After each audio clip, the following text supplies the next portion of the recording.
Oscar Piastri is quietly having one of the best seasons for a rookie in a long time. Sure, the points tally might not suggest it, but he's been extremely close to Lando Norris all season in the races, and his qualifying performance is getting better every weekend.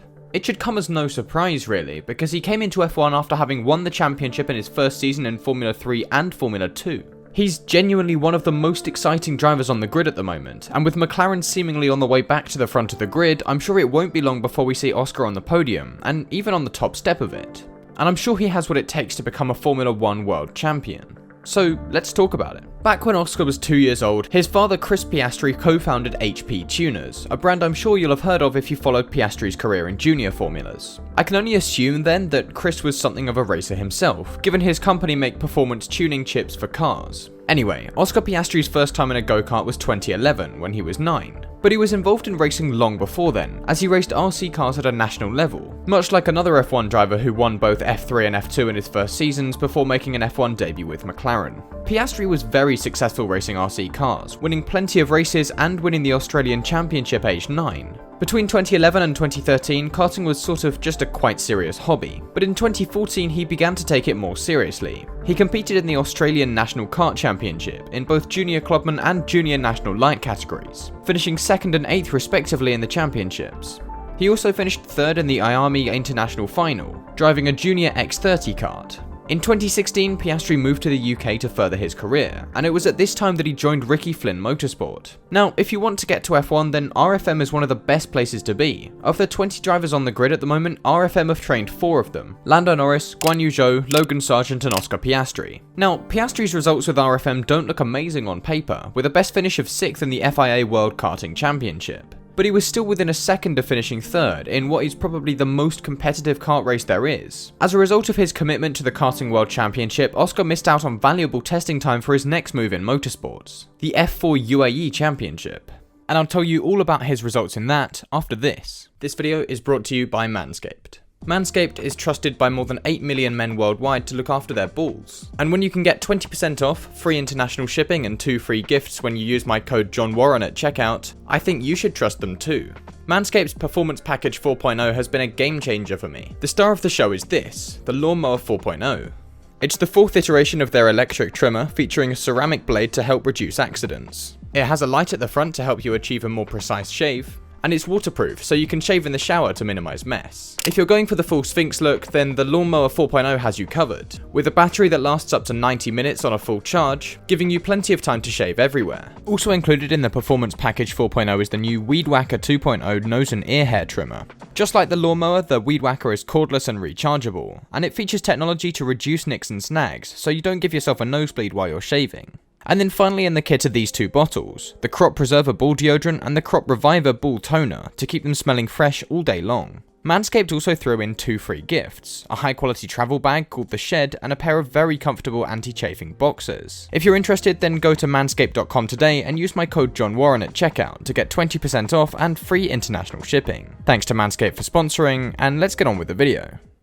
His first round was the 2nd in the championship, at the Yas Marina circuit. He finished 6th out of 9 entrants in his first race, and made good progress in the following 3 races in the round to finish 5th, 4th and 5th again. In the next round at the Dubai Autodrome, he finished 4th in his first 2 races and 6th in the 3rd, taking another good haul of points. And then he scored his first podiums at the 2nd event held at Yas Marina, during races 1 and 3. The results from his 3 rounds in F4 meant he had enough points to finish 6th in the standings, despite missing out on testing, round 1 and the final round. He finished 2nd overall in the F4 British Championship in 2017 and moved to Formula Renault in 2018, when he finished 8th in his first season with 3 podiums before coming back in 2019 to dominate the championship, with 7 wins and a further 4 podiums. After winning the Formula Renault Euro Cup, he moved to FIA F3 in 2020, racing with Prema having been signed to the Renault Sport Academy at the start of the year. Thanks to our good friend COVID-19, the season was just 9 rounds long, but Oscar only missed out on a podium in 4 of them, and he beat Théo Pourchaire and Logan Sargent to the title by a very small margin.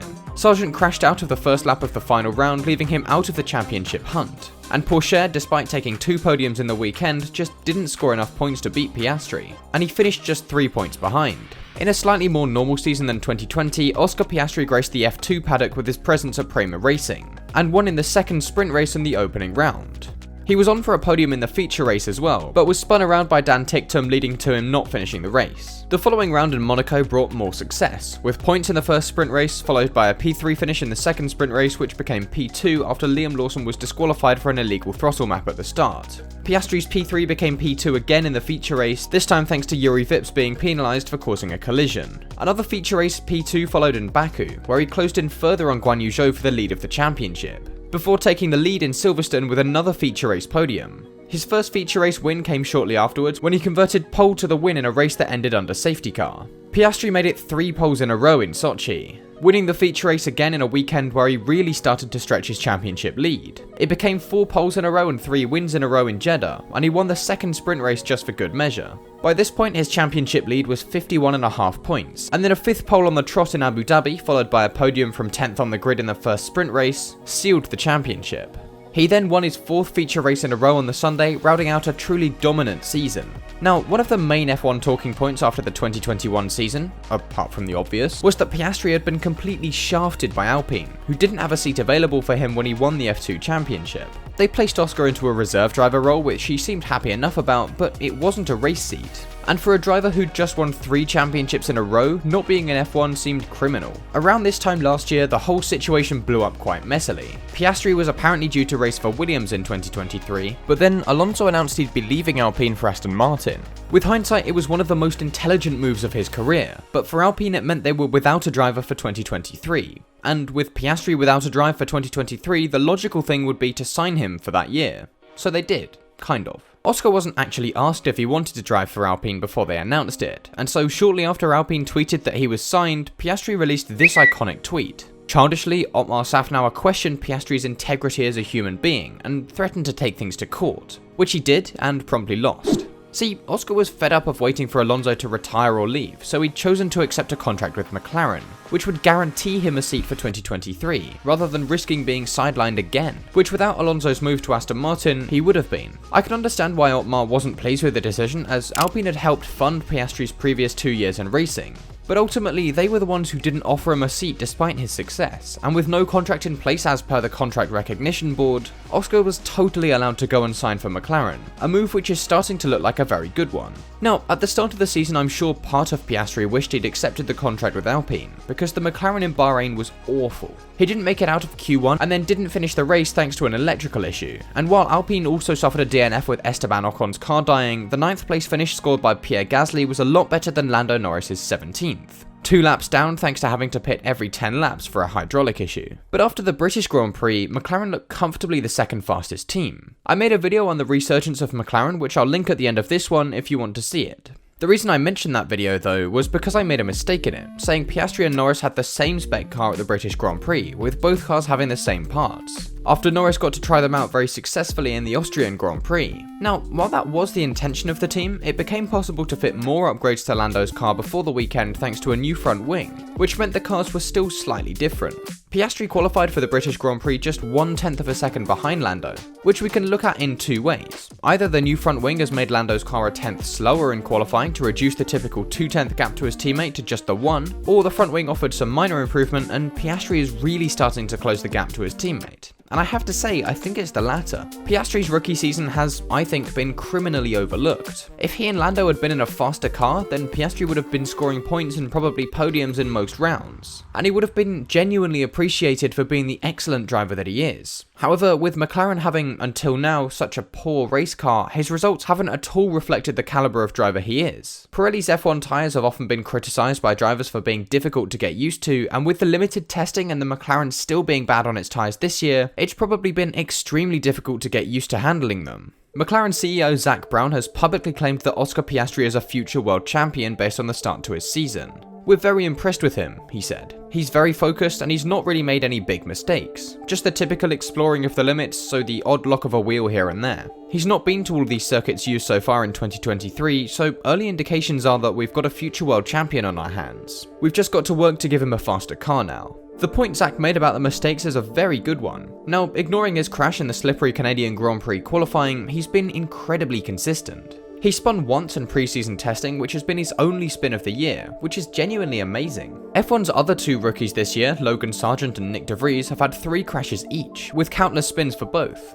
Oscar's consistency and pace should come as no surprise really, because you don't win 3 championships in 3 years without getting the most out of a new car and keeping it out of the wall. Former F1 world champion Alan Jones has put things a little more crudely than Zak Brown did, saying, "Every now and then someone comes along that's got an enormous amount of talent, and I reckon he's one of those sorts of people. Everything he's ever put his bum in, he has won. And there are not too many people who can say that. I genuinely think that by the end of the season, Piastri and Norris will be on par with each other, just as Norris and Sainz were at the end of 2019. Whether the McLaren will continue to improve like it did going into Silverstone remains to be seen, but I'm sure if it does, then we'll see Piastri on the podium again." Lando Norris says he's being pushed harder by Piastri than he was by Ricciardo, an 8-time Grand Prix winner. And let's not forget that earlier in the year, Oscar lost 3 kilos over the course of a single race weekend and ate just 4 pieces of toast thanks to a stomach bug. And yet he still finished 11th, just 3 seconds off points and 6 off Lando Norris. So, in conclusion, everyone whose opinion matters on the subject seems to think Piastri is a future world champion. And so do I. I love Oscar Piastri, and I think it would be criminal after his junior career for him to not win a championship. All we need to hope for is that McLaren deliver him a good car to win championships in. But what do you think? Do you rate Oscar Piastri as highly as I do, or am I getting too excited too soon? Let me know in the comments, and I'll try to respond to as many of them as I can. If you want to learn more about the McLaren resurgence that's currently happening, then check out the video linked on screen now, and I'll see you there.